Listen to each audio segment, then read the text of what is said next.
Welcome back to A Clock in the Journal, where reason walks softly through shadow. Tonight's case begins without violence. No locked rooms, no raised voices, only an absence, a man gone, and something left behind that refuses to explain itself. Martin Hewitt does not hurry. He watches. He listens to what is not said. In drawing rooms and narrow streets, small habits speak louder than confessions. Objects hold their ground. Time leaves its marks. This is a story of patience, of routine disturbed by design, of a truth hidden in plain sight, waiting for a steady mind to notice it. Settle in. The details are quiet, but they do not lie. Very often Hewitt was tempted, by the fascination of some particularly odd case, to neglect his other affairs to follow up a matter that from a business point of view was of little or no value to him. As a rule, he had a sufficient regard for his own interests to resist such temptations, but in one curious case, at least, I believe he allowed it largely to influence him. It was certainly an extremely odd case, one of those affairs that, coming to light at intervals but more often remaining unheard of by the general public, convince one that, after all, there is very little extravagance about Mr. R.L. Stevenson's bizarre imaginings of doings in London in his New Arabian Nights. There is nothing in this world that is at all possible. I have often heard Martin Hewitt say, "That has not happened or is not happening in London." Certainly he had opportunities of knowing. The case I have referred to occurred some time before my own acquaintance with him began, in 1878, in fact.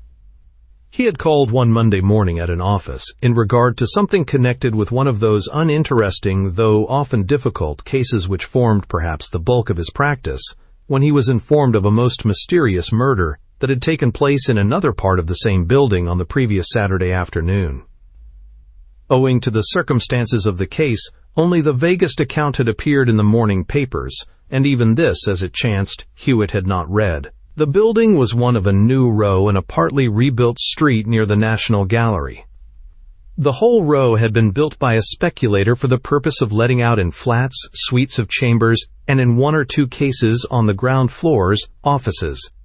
The rooms had let very well, and to desirable tenants as a rule. The least satisfactory tenant, the proprietor reluctantly admitted, was a Mr. Rameau, a Negro gentleman, single, who had 3 rooms on the top floor but one of the particular building that Hewitt was visiting.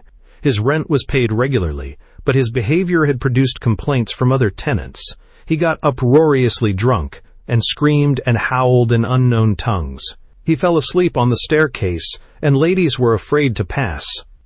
He bawled rough chaff down the stairs and along the corridors at butcher boys and messengers, and played on errand boys brutal practical jokes that ended in police court summonses. He once had a way of sliding down the balusters, shouting, "Ho, ho, ho, yah!" as he went. But as he was a big, heavy man, and the balusters had been built for different treatment, he had very soon and very firmly been requested to stop it. He had plenty of money, and spent it freely, but it was generally felt that there was too much of the light-hearted savage about him to fit him to live among quiet people. How much longer the landlord would have stood this sort of thing, Hewitt's informant said, was a matter of conjecture, for on the Saturday afternoon in question, the tenancy had come to a startling full stop. Rameau had been murdered in his room, and the body had, in the most unaccountable fashion, been secretly removed from the premises. The strongest possible suspicion pointed to a man who had been employed in shoveling and carrying coals, cleaning windows, and chopping wood for several of the buildings, and who had left that very Saturday. The crime had, in fact, been committed with this man's chopper, and the man himself had been heard, again and again, to threaten Rameau, who in his brutal fashion had made a butt of him. This man was a Frenchman, Victor Goujon by name, who had lost his employment as a watchmaker by reason of an injury to his right hand, which destroyed its steadiness, and so he had fallen upon evil days and odd jobs. He was a little man of no great strength, but extraordinarily excitable, and the coarse jibes and horseplay of the big Negro drove him almost to madness. Rameau would often, after some more than ordinarily outrageous attack, contemptuously fling Goujon a shilling, which the little Frenchman, although wanting a shilling badly enough, would hurl back in his face, almost weeping with impotent rage. "Pig! Canaille!" he would scream. "Dirty pig of Africa! Take your shilling to Virieu Avenue, stole it! Voleur! Pig!" There was a tortoise living in the basement, of which Goujon had made rather a pet, and the Negro would sometimes use this animal as a missile, flinging it at the little Frenchman's head. On one such occasion the tortoise struck the wall so forcibly as to break its shell, and then Goujon seized a shovel and rushed at his tormentor with such blind fury that the latter made a bolt of it. These were but a few of the passages between Rameau and the fuel porter, but they illustrate the state of feeling between them. Goujon, after correspondence with a relative in France who offered him work, gave notice to leave, which expired on the day of the crime. At about 3 that afternoon, a housemaid proceeding toward Rameau's rooms met Goujon as he was going away. Goujon bade her goodbye, and pointing in the direction of Rameau's rooms, said exultantly, "There shall be no more of the black pig for me. Vit I Avenue done for. Zoot, I mock me of I am. He will never tracasser me no more." And he went away. The girl went to the outer door of Rameau's rooms, knocked, and got no reply. Concluding that the tenant was out, she was about to use her keys, when she found that the door was unlocked. She passed through the lobby and into the sitting room, and there fell in a dead faint at the sight that met her eyes. Rameau lay with his back across the sofa and his head, drooping within an inch of the ground. On the head was a fearful gash, and below it was a pool of blood. The girl must have lain unconscious for about 10 minutes. When she came to her senses, she dragged herself, terrified, from the room and up to the housekeeper's apartments, where, being an excitable and nervous creature, she only screamed, "Murder!"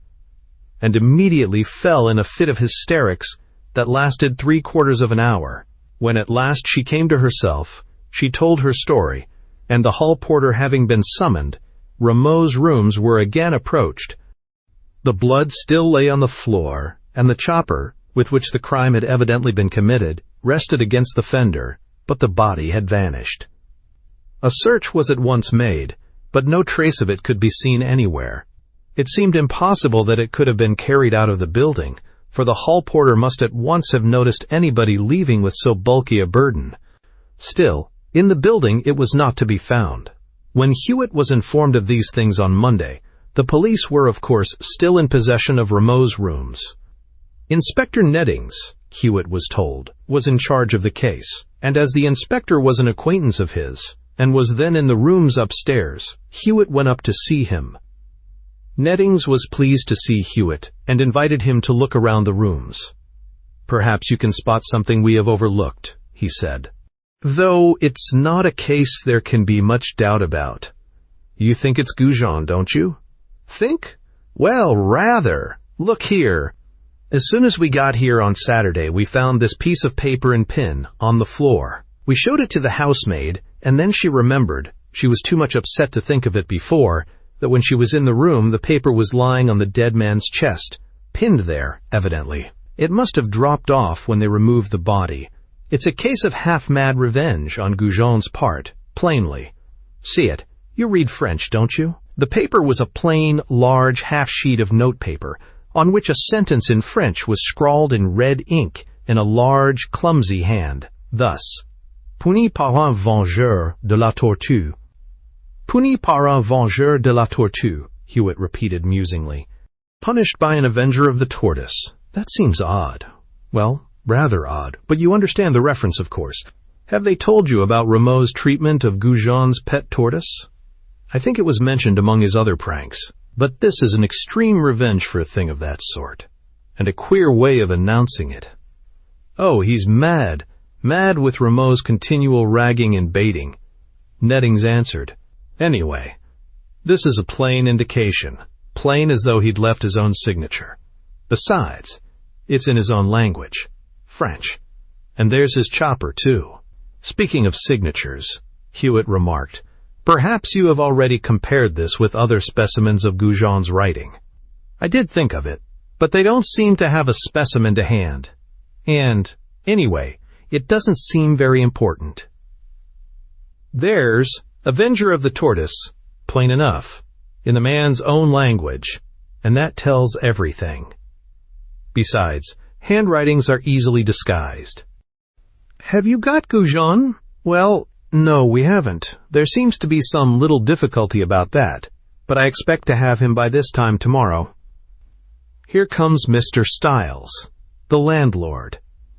Mr. Styles was a thin, querulous, and withered-looking little man, who twitched his eyebrows as he spoke, and spoke in short, jerky phrases.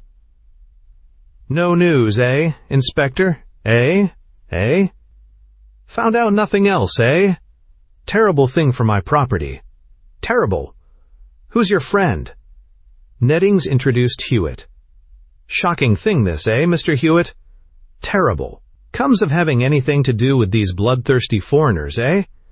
New buildings and all. Character ruined. No one come to live here now, eh? Tenants. Noisy niggers. Murdered by my own servants. Terrible. You formed any opinion, eh? I dare say I might if I went into the case. Yes. Same opinion as inspectors, eh? I mean an opinion of your own? The old man scrutinized Hewitt's face sharply. If you'd like me to look into the matter, Hewitt began. Eh?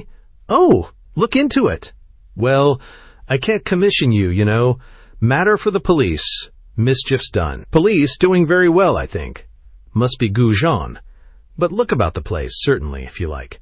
If you see anything likely to serve my interests, tell me, and perhaps I'll employ you, eh? Good afternoon? The landlord vanished, and the inspector laughed. Likes to see what he's buying, does Mr. Styles, he said. Hewitt's first impulse was to walk out of the place at once, but his interest in the case had been roused, and he determined, at any rate, to examine the rooms, and this he did very minutely. By the side of the lobby was a bathroom, and in this was fitted a tip-up wash-basin, which Hewitt inspected with particular attention. Then he called the housekeeper and made inquiries about Rameau's clothes and linen. The housekeeper could give no idea of how many overcoats or how much linen he had had. He had all a Negro's love of display, and was continually buying new clothes, which, indeed, were lying, hanging, littering, and choking up the bedroom in all directions. The housekeeper, however, on Hewitt's inquiring after such a garment in particular, did remember one heavy black ulster, which Rameau had very rarely worn, only in the coldest weather. After the body was discovered, Hewitt asked the housekeeper, was any stranger observed about the place, whether carrying anything or not? No, sir, the housekeeper replied.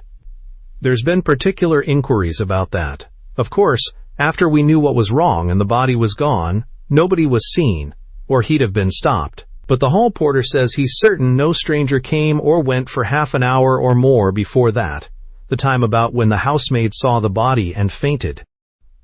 At this moment, a clerk from the landlord's office arrived and handed Nettings a paper. Here you are, said Nettings to Hewitt. They found a specimen of Goujon's handwriting at last, if you'd like to see it. I don't want it. I'm not a graphologist, and the case is clear enough for me anyway. Hewitt took the paper. This, he said, is a different sort of handwriting from that on the paper.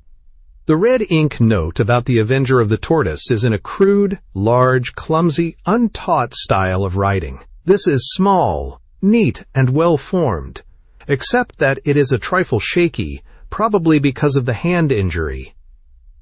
That's nothing, contended Nettings. Handwriting clues are worse than useless, as a rule. It's so easy to disguise and imitate writing. And besides, if Goujon is such a good penman as you seem to say, why, he could all the easier alter his style. Say now yourself, can any fiddling question of handwriting get over this thing about avenging the tortoise, practically a written confession, to say nothing of the chopper, and what he said to the housemaid as he left? Well, said Hewitt, perhaps not, but we'll see. Meantime, turning to the landlord's clerk, possibly you will be good enough to tell me one or two things. First, what was Goujon's character? Excellent, as far as we know. We never had a complaint about him, except for little matters of carelessness, leaving coal scuttles on the staircases for people to fall over, losing shovels, and so on. He was certainly a bit careless, but, as far as we could see, quite a decent little fellow. One would never have thought him capable of committing murder for the sake of a tortoise, though he was rather fond of the animal. The tortoise is dead now, I understand? Yes. Have you a lift in this building? Only for coals and heavy parcels. Goujon used to work it, sometimes going up and down in it himself with coals and so on. It goes into the basement. And are the coals kept under this building? No. The store for the whole row is under the next two houses. The basements communicate. Do you know Rameau's other name? César Rameau. He signed our agreement. Did he ever mention his relations? No. That is to say, he did say something one day when he was very drunk, but, of course, it was all rot. Someone told him not to make such a row. He was a beastly tenant, and he said he was the best man in the place, and his brother was prime minister, and all sorts of things. Mere drunken rant. I never heard of his saying anything sensible about relations. We know nothing of his connections. He came here on a banker's reference. Thanks. I think that's all I want to ask. You notice, Hewitt proceeded, turning to Nettings, the only ink in this place is scented and violet, and the only paper is tinted and scented too, with a monogram, characteristic of a Negro with money. The paper that was pinned on Rameau's breast is in red ink on common and rather grubby paper, therefore it was written somewhere else and brought here. Inference. Premeditation. Yes, but are you an inch nearer with all these speculations? Can you get nearer than I am now without them? Well, perhaps not, Hewitt replied. I don't profess at this moment to know the criminal. You do. I'll concede you that point for the present. But you don't offer an opinion as to who removed Rameau's body, which I think I know. Who was it then? Come, try and guess that yourself. It wasn't Goujon. I don't mind letting you know that.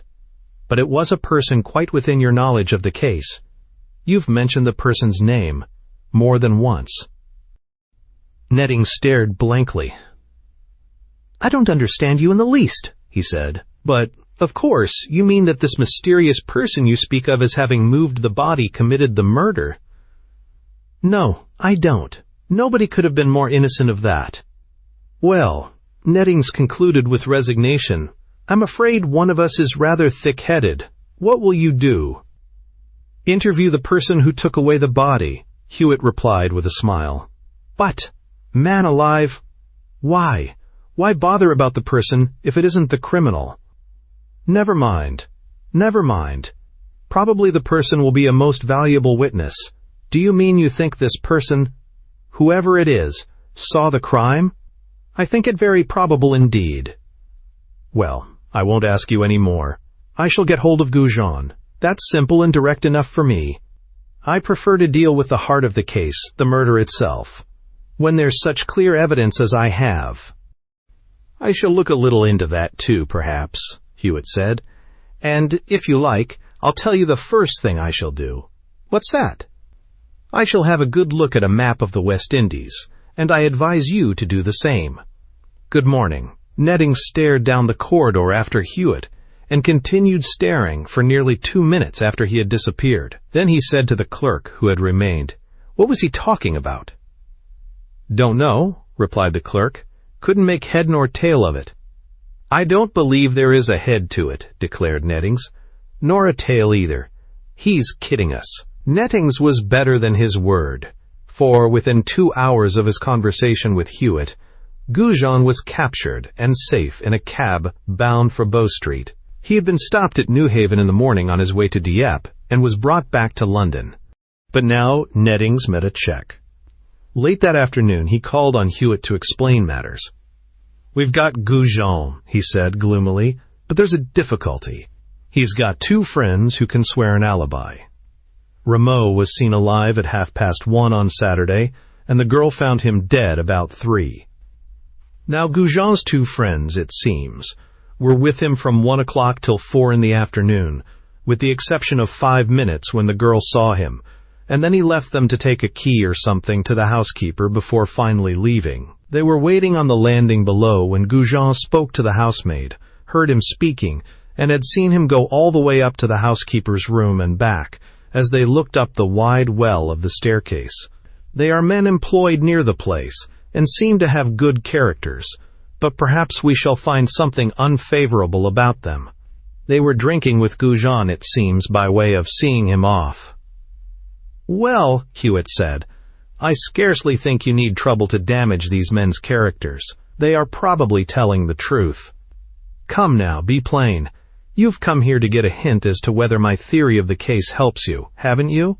Well, if you can give me a friendly hint, although of course I may be right after all. Still, I wish you'd explain a bit as to what you meant by looking at a map and all that mystery. Nice thing for me to be taking a lesson in my own business after all these years. But perhaps I deserve it." "See now," quoth Hewitt, "you remember what map I told you to look at. The West Indies." "Right. Well, here you are." Hewitt reached an atlas from his bookshelf. "Now look here. The biggest island of the lot on this map, barring Cuba, is Haiti.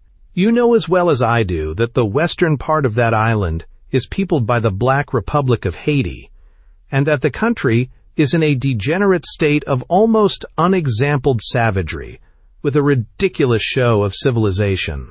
There are revolutions all the time. The South American republics are peaceful and prosperous compared to Haiti. The state of the country is simply awful. Read Sir Spencer St. John's book on it.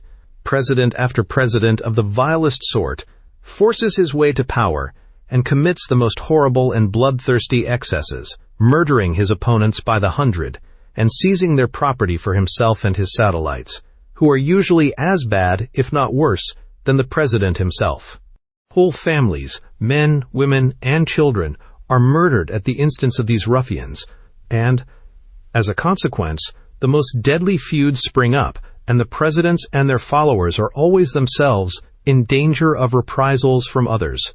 Perhaps the very worst of these presidents in recent times has been the notorious Domingue, who was overthrown by an insurrection, as they all are sooner or later, and compelled to fly the country.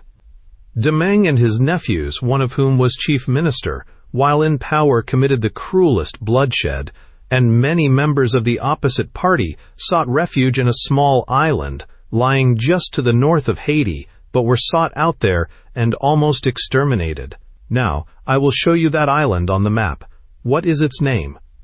Tortuga. It is. Tortuga, however, is only the old Spanish name. The Haitians speak French, Creole French. Here is a French atlas. Now see the name of that island. La Tortue. La Tortue it is, the tortoise. Tortuga means the same thing in Spanish. But that island is always spoken of in Haiti as La Tortue. Now, do you see the drift of that paper pinned to Rameau's breast? Punished by an avenger of, or from, the tortoise, or La Tortue. Clear enough. It would seem that the dead man had something to do with the massacre there, and somebody from the island is avenging it. The thing's most extraordinary. And now, listen. The name of Domingue's nephew, who was chief minister, was Septimus Rameau. And this was Cesar Rameau, his brother probably. I see. Well, this is a case. I think the relationship probable. Now you understand why I was inclined to doubt that Goujon was the man you wanted. Of course. Of course. And now I suppose I must try to get a nigger, the chap who wrote that paper. I wish he hadn't been such an ignorant nigger. If he'd only have put the capitals to the words La Tortue, I might have thought a little more about them, instead of taking it for granted that they meant that wretched tortoise in the basement of the house. Well, I've made a fool of a start, but I'll be after that nigger now. And I, as I said before, said Hewitt, shall be after the person that carried off Rameau's body. I have had something else to do this afternoon, or I should have begun already. You said you thought he saw the crime. How did you judge that? Hewitt smiled. I think I'll keep that little secret to myself for the present, he said. You shall know soon. Very well, Nettings replied with resignation. I suppose I mustn't grumble if you don't tell me everything. I feel too great a fool altogether over this case to see any farther than you show me. and Inspector Nettings left on his search, while Martin Hewitt, as soon as he was alone, laughed joyously and slapped his thigh. There was a cab rank and shelter at the end of the street where Mr. Styles' building stood, and early that evening a man approached it and hailed the cabmen and the waterman. Anyone would have known the newcomer at once for a cabman taking a holiday. The brim of the hat, the bird's-eye neckerchief, the immense coat buttons, and, more than all, the rolling walk and the wrinkled trousers marked him out distinctly. "Watcher," he exclaimed affably, with the self-possessed nod only possible to cabbies and busmen. "I'm a-lookin' for a bilker. I'm told one o' the blokes off this rank carried.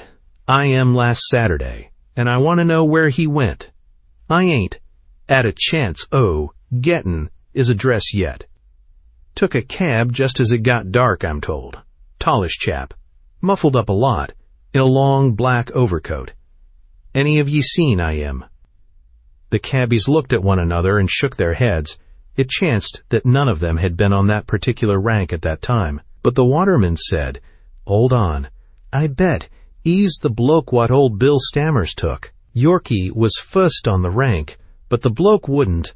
Avenue A, Ansem, wanted a four-wheeler, so old Bill took I.M., biggest chap in a long black coat, collar up and muffled thick, soft wide awake, at pulled over his eyes, and he was in a hurry, too. Jumped in sharp as a weasel. Didn't see his face, did ye?" "No, not an inch of it. Too much muffled. Couldn't tell if he 'ad a face." "Was his arm in a sling?"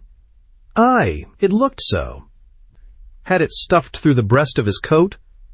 Like as though there might be a sling inside." "That's I am. Any of you tell me where I might run across old Bill Stammers?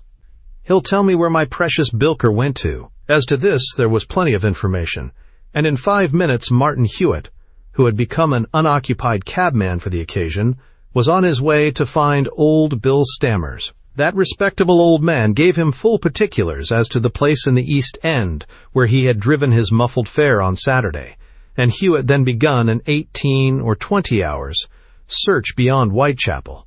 At about 3 on Tuesday afternoon, as Nettings was in the act of leaving Bow Street Police Station, Hewitt drove up in a four-wheeler. Some prisoner appeared to be crouching low in the vehicle, but, leaving him to take care of himself, Hewitt hurried into the station and shook Nettings by the hand. "Well," he said, "have you got the murderer of Rameau yet?" "No," Nettings growled. "Unless, well, Goujon's under remand still, and after all, I've been thinking that he may know something." "Pooh, nonsense," Hewitt answered. "You'd better let him go." "Now I have got somebody." Hewitt laughed and slapped the inspector's shoulder. "I've got the man who carried Rameau's body away." "The deuce you have! Where? Bring him in." "We must have him." "All right, don't be in a hurry. He won't bolt." And Hewitt stepped out to the cab and produced his prisoner, who, pulling his hat farther over his eyes, hurried furtively into the station. One hand was stowed in the breast of his long coat, and below the wide brim of his hat a small piece of white bandage could be seen, and as he lifted his face it was seen to be that of a Negro. "Inspector Nettings," Hewitt said ceremoniously, "allow me to introduce Mr. Cesar Rameau." Nettings gasped. "What?" he at length ejaculated. "What? You're Rameau?" The Negro looked round nervously and shrank farther from the door. "Yes," he said, "but please not so loud. Please not loud. Zay may be near, and I'm 'fraid." "You will certify, will you not," asked Hewitt with malicious glee, "not only that you were not murdered last Saturday by Victor Goujon, but that in fact you were not murdered at all. Also that you carried your own body away in the usual fashion on your own legs." "Yes, yes," responded Rameau, looking haggardly about, "but is not Z's room publique? I should not be seen." "Nonsense," replied Hewitt rather testily. "You exaggerate your danger and your own importance, and your enemies' abilities as well. You're safe enough." "I suppose, then," Nettings remarked slowly, like a man on whose mind something vast was beginning to dawn, "I suppose, why hang it, you must have just got up while that fool of a girl was screaming and fainting upstairs and walked out. They say there's nothing so hard as a nigger's skull, and yours has certainly made a fool of me. But, then, somebody must have chopped you over the head. Who was it?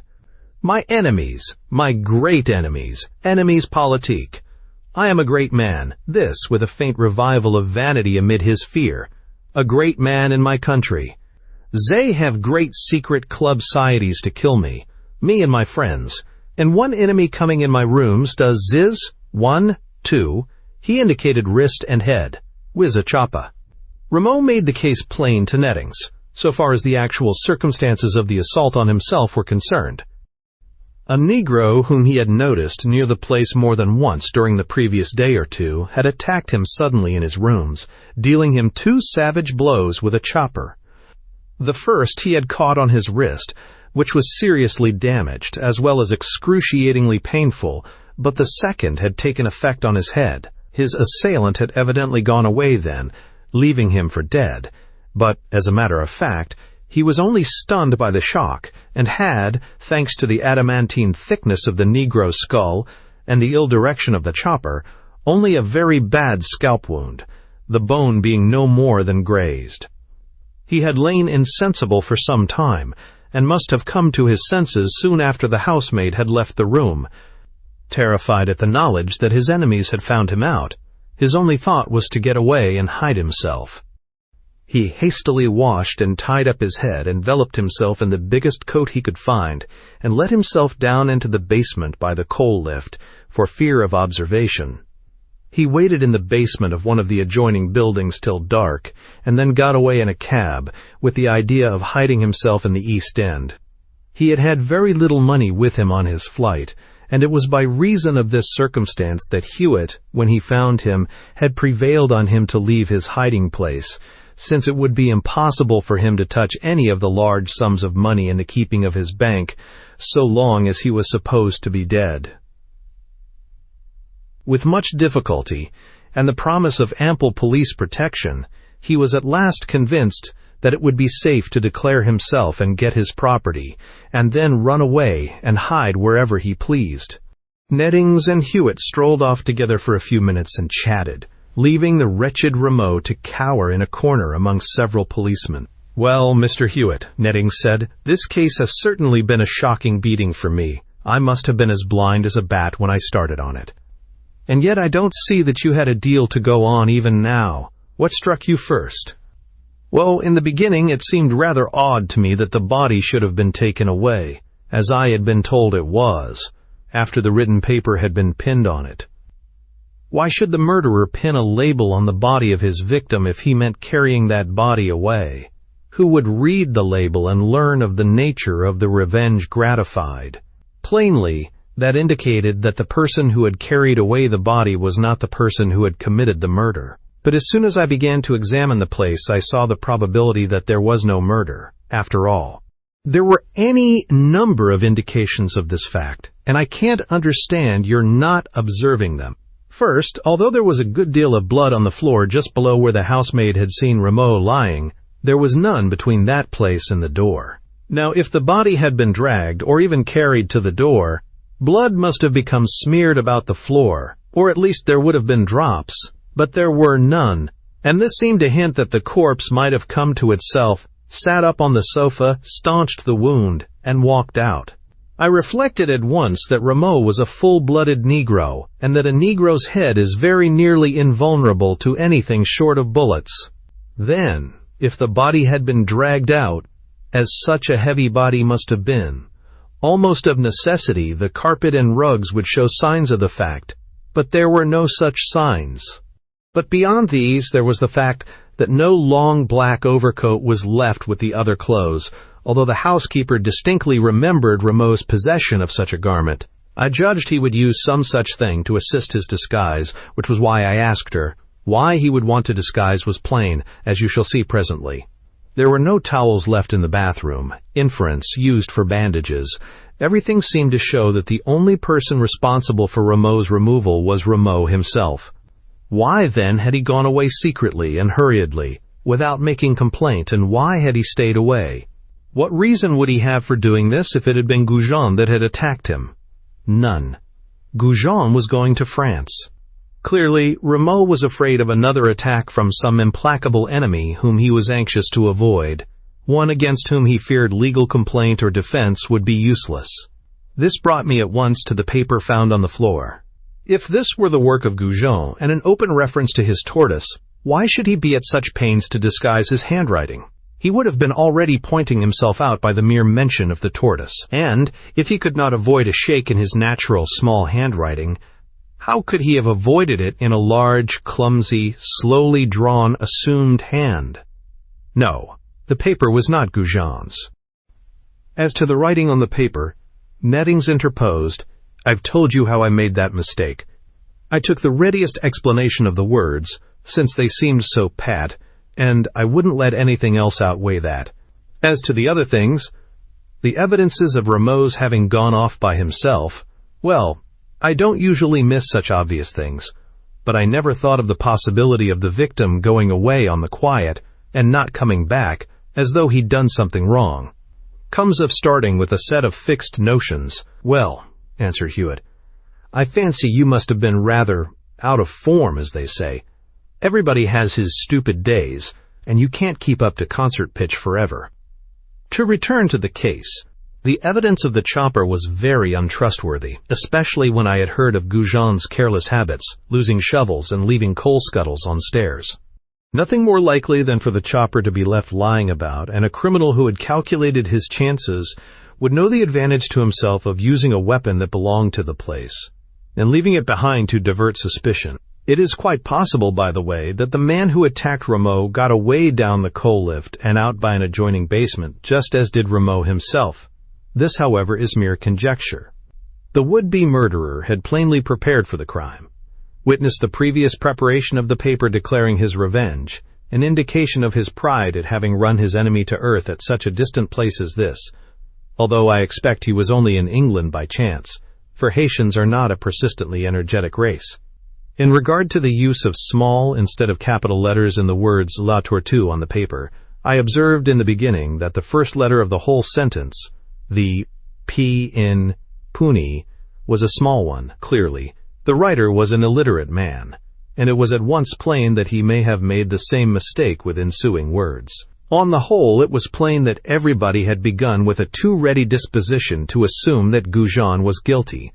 Everybody insisted, too, that the body had been carried away, which was true, of course, although not in the sense intended, so I didn't trouble to contradict or to say more than that I guessed who had carried the body off. And, to tell you the truth, I was a little piqued at Mr. Styles' manner and indisposed, interested in the case as I was, to give away my theories too freely. The rest of the job was not very difficult.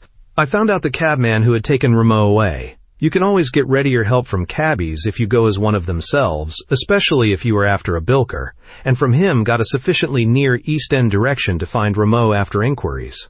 I ventured, by the way, on a rather long shot. I described my man to the cabman as having an injured arm or wrist, and it turned out a correct guess. You see, a man making an attack with a chopper is pretty certain to make more than a single blow, and as there appeared to have been only a single wound on the head, it seemed probable that another had fallen somewhere else, almost certainly on the arm, as it would be raised to defend the head. At Limehouse I found he had had his head and wrist attended to at a local medico's, and a big nigger in a fright, with a long black coat, a broken head, and a lame hand, is not so difficult to find in a small area. How I persuaded him up here you know already. I think I frightened him a little, too, by explaining how easily I had tracked him, and giving him a hint that others might do the same. He is in a great funk. He seems to have quite lost faith in England as a safe asylum. The police failed to catch Rameau's assailant, chiefly because Rameau could not be got to give a proper description of him, nor to do anything except get out of the country in a hurry. In truth, he was glad to be quit of the matter with nothing worse than his broken head. Little Goujon made a wild storm about his arrest, and before he did go to France, managed to extract £20 from Rameau by way of compensation, in spite of the absence of any strictly legal claim against his old tormentor. So that, on the whole, Goujon was about the only person who derived any particular profit from the Tortoise mystery.